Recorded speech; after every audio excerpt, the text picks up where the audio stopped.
Renee Hi. S.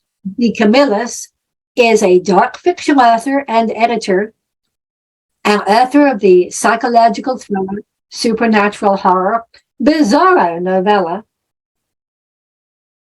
The Bone Cutters. She is a former editorial intern for Crystal Lake Publishing and is currently a writer for PH 353 Comics. Sorry about that.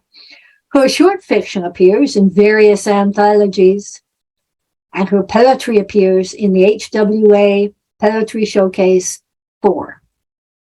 Renee, over to you. Hi, everyone. First, I want to announce I'm doing a giveaway. Everyone who signs up to follow my website within the next week will go into a drawing, and I'll pick 2 people to win a signed copy of my book, The Bone Cutters, which I'm reading from tonight. So I'm going to start right from page 1. A sudden knock on the doorframe of my room startles me.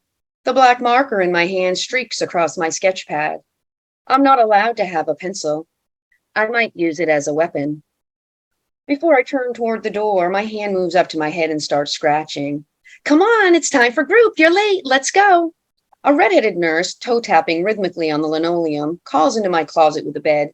The pastel-colored butterfly print scrubs she's wearing, along with that thick, shimmering hair, scream Mary Poppins. If she starts singing, I'm going to vomit. Mind foggy, I hesitate before I say, I haven't been assigned a counseling group yet. My fingers scratch harder. I can feel the fuzz of hair growing back on my bald spot. I don't want to go to any group. Oh, no worries, dear. I know exactly whose hands to put you in. I'm not sure how to read the smile she gives me. Then she looks at the clipboard in her hand. She happily huffs, if that's even possible, and rolls her eyes, but that creepy smile remains. You haven't had your meds. Why haven't you had your meds? Not waiting for my answer, she says, No worries. I'll fix that. Let's go, dear. She wheels me out into the hall with a wave of her hand, almost like a puppeteer. I can feel the pull. Dear? And that smile. I think she took my meds. After a quick stop at the nurse's station, a plop of meds and water into my mouth, the redheaded nurse, Nurse Hatchet is what the tag on her lanyard reads, ushers me through the first door we come to that has a group of patients gathered inside. The door clicks shut behind me. I reach under my tongue, pocket my meds. My hand involuntarily starts scratching my head. Again. I'm about to turn and flee until every face in the circle of people whips toward me. My eyes immediately look away. I look down at the black and white checkered floor. I shove my shaky hands into the pockets of my jeans. With my sneakered foot, I push an empty plastic chair toward the group of patients. I enter the circle. I have no idea if I'm in the right group. It's only my second day here. Feeling all eyes on me, I can't force myself to look up, to look anyone in the face. Silence. Shuffling. A cough. A man starts talking. A weight lifts off from me. The attention is now on someone else. After a couple minutes of what I assume is someone's psychobabble, it feels safe to look up from the floor. His words, I can't hear any of them. The vice that repeatedly squeezes on my head and chest has always caused a malfunction with my hearing, ever since I was a child. With the arrival of my teen years, it never got any better, which is how I've ended up where I am. Institutionalized. A new voice sounds out. I turn toward the sound. A skeletal, thin man speaks with passion of an insatiable hunger. His voice sounds strained, scraping and clawing its way out of his mouth, stumbling past his dry, cracked lips. His eyes scream pain, empty and hollow, drained of what may have been behind those doors before. With every syllable he utters, I can't stop staring at his neck. With every bob of his Adam's apple, I'm fascinated, mesmerized. With every bob of his Adam's apple, it slithers around the base of his neck.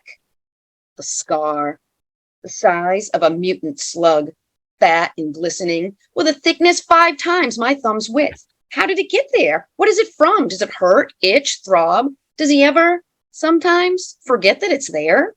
These questions shoot through my mind in rapid succession as I stare. I can't make sense of the scarred man's words. My questions are too loud, too many, and I can't stop staring. I need to hear his words. I force myself to listen. Now I can't not listen. I can't unhear the insanity, the desperation. His story is permanently etched into my brain. I reopen it when I need to re-up. The man speaks with a gravelly voice. The slug writhes and slithers with every word. I scrape a good amount with each incision. The more I chisel and collect, the less often I need to slice open the wound again. I stitch it, let it scab over, let the scab loosen and fall away before my supply runs out. Supply? Supply of what? From the opposite side of the circle, a woman picks up where the scarred man's words fade away.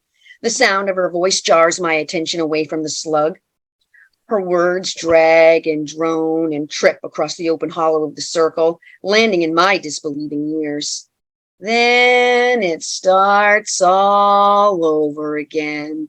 The self-surgery, the extraction. The woman is scarred too, not her neck, her upper arm. It starts at her elbow and slithers up onto her shoulder, thicker than the man's slug and a lot longer. Snake girl. It hurts like hell, but it's free. Music to a user's ears. Free high. Free high? The term stuns me to stone, heavy and unmoving. I don't want to hear anymore. My eyes start scanning the circle of people. Every one of them is scarred, all in a different location on their bodies. Cutters. How did I not notice this defining detail when I first entered into the circle? Users, junkies, the wrong group for me, but I can't speak up. I can barely breathe. I want to slip away unnoticed, but I can't even move. My nerves have tied me to the hard plastic chair. A few moments pass, maybe many moments. I don't know. Someone is talking. My ears don't hear anything but my frantic, garbled thoughts of how I can flee undetected. I can't even decipher what's sounding in my head. There might be a good idea in the chaos of my mind, but I can't lasso one out. A strand of hair falls in my face. It starts tickling my nose. I force my hand to tuck my hair behind my ear. My hands are wet, sweaty. I slowly rest my hand on my knee. Now my knee is bouncing. I can't stop the involuntary motions, shaking, bouncing, shaking, bouncing. Sweat, sweat, sweat. Never let them see you sweat. Too late. The sweat is causing wisps of my hair to stick to my forehead. Then I notice the blood under my fingernails. I curl my fingers under. Does anyone notice? If not the blood, all of them must see my bald spot by now. The counselor hasn't said a word. I don't even know which one is the counselor. Every one of them is scarred. A counselor with firsthand experience, I guess. They say that's the best kind, most respected by patients, especially addicts. A voice. Someone is talking, louder now. Is it a different person or the same? I don't know. At this point, nothing is making sense. A garbled voice echoes in my head. By the sounds of it, the voice is traveling through a tunnel before it reaches my ears. Is it a man or a woman? I don't know. I can't even make out any of the words. So all the words are jumbled together, overlapping, tossed together like a salad. I can't look to see who's talking. They'll see the confusion plastered on my face. They'll know I don't belong. They'll think I'm judging them. Never judge. I don't know where they've traveled. Their shoes don't fit me. That's all. Thank you for listening, everyone.